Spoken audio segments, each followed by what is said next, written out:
Hi friends, അസ്സലാമു അലൈക്കും. Welcome back to my channel. ഇന്നത്തെ റെസിപ്പി വീട്ടിൽ തന്നെ എങ്ങനെയാണ് മോസറല്ല ചീസ് ഉണ്ടാക്കുന്നതാണ്. അപ്പോൾ വളരെ ഈസി ആയിട്ട് നമുക്കിത് ചെയ്തെടുക്കാം. ഞാനിപ്പോൾ ഒരു 1.5 ലിറ്റർ പാലാണ് ഇവിടെ എടുത്തിട്ടുള്ളത്. അത് ഞാനിവിടെ 3 ദിവസം മേടിച്ചിട്ടുള്ള പാല് ഫ്രിഡ്ജിൽ സൂക്ഷിച്ച് വെച്ചതാണ്. ഫ്രിഡ്ജിൽ നിന്ന് എടുത്തുടനെ തന്നെ ചൂടാക്കേണ്ട, റൂം ടെമ്പറേച്ചറിലായതിനു ശേഷം ചൂടാക്കുക. ചെറിയ തീയിൽ വെച്ചിട്ട് ഏകദേശം ഒരു 10 മിനിറ്റോളം ചൂടാക്കുക. ചൂടായി വരുമ്പോൾ നമുക്കിങ്ങനെ 1 ടേബിൾ സ്പൂൺ വീതം വിനാഗിരി ഒഴിച്ചു കൊടുക്കുക. അങ്ങനെ 5 ടേബിൾ സ്പൂൺ വിനാഗിരിയാണ് ഇവിടെ ടോട്ടലായിട്ട് ഒഴിച്ചേക്കുന്നത്. വിനാഗിരി ആദ്യം തന്നെ ഒഴിച്ചു കൊടുക്കുമ്പോൾ തന്നെ പെട്ടെന്നൊന്ന് ഇളക്കിയത്, ഒരു 10 സെക്കൻഡ് വെയിറ്റ് ചെയ്തതിന് ശേഷം മാത്രം ഇളക്കി കൊടുത്താൽ മതി. ഇതിപ്പോൾ കുറച്ചായിട്ട് തന്നെ അങ്ങനെ പിരിഞ്ഞു വരുന്നുണ്ട്.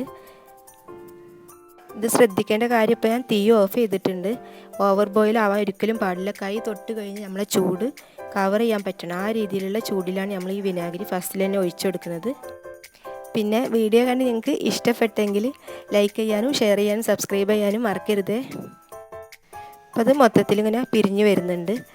അപ്പോൾ തന്നെ തവി വെച്ചിട്ട് ഇതുപോലെ തന്നെ ഇങ്ങനെ പ്രസ് ചെയ്തിട്ട് കുറച്ച് നേരം അതിൽ തന്നെ ഇട്ടിട്ട് ഇങ്ങനെ വേവിച്ചുകൊണ്ടിരിക്കണം. അതിന് ശേഷം മാത്രം നമ്മൾ അരിപ്പയിലോട്ട് മാറ്റിയാൽ മതി. ഇത് കണ്ടോ, ഇതുപോലെ കിട്ടണം നമുക്ക്. ഇത് നമുക്കൊരു അരിപ്പയിലോട്ട് ഇട്ട് കൊടുത്തിട്ടുണ്ട്.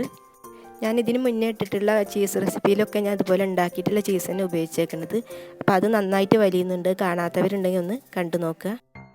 ഇനി ഇത് തവി വെച്ചിട്ട് ഇങ്ങനെ പ്രസ് ചെയ്യുക. ഇതിലത്തെ പാലിൻ്റെ അംശമൊക്കെ ഉണ്ടെങ്കിൽ പൊക്കോട്ടെ. അതിന് ശേഷം കൈ വെച്ചിട്ട് ഇതുപോലെ തന്നെ നന്നായിട്ടൊന്ന് കുഴച്ച് കൊടുക്കുക. ഇനി നല്ലോണം ചൂടുള്ള വെള്ളം റെഡിയാക്കി വെക്കുക. അതിലേക്ക് ഇട്ടിട്ട് നമ്മൾ ഇതുപോലെ കുറേ പ്രാവശ്യം ഏകദേശം ഒരു 10 മിനിറ്റോളം ഞാൻ ഇതിൽ കുഴച്ചെടുത്തിട്ടുണ്ട്. അതായത് നമ്മൾ എടുത്തിട്ടുള്ള വെള്ളം ഏകദേശം ചൂടാറി വരും.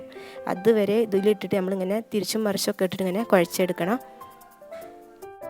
ഇനി ഇത് സാധാ തണുത്ത വെള്ളത്തിലിട്ട് നമ്മളെ നോർമൽ ടെമ്പറേച്ചറുള്ള വെള്ളത്തിലോട്ടിട്ട് ഇതൊന്നിങ്ങനെ കുഴച്ചെടുക്കുന്നുണ്ട്. ഒരു 2 മിനിറ്റ് നമ്മളിങ്ങനെ ശരിയാക്കി എടുത്താൽ മതി.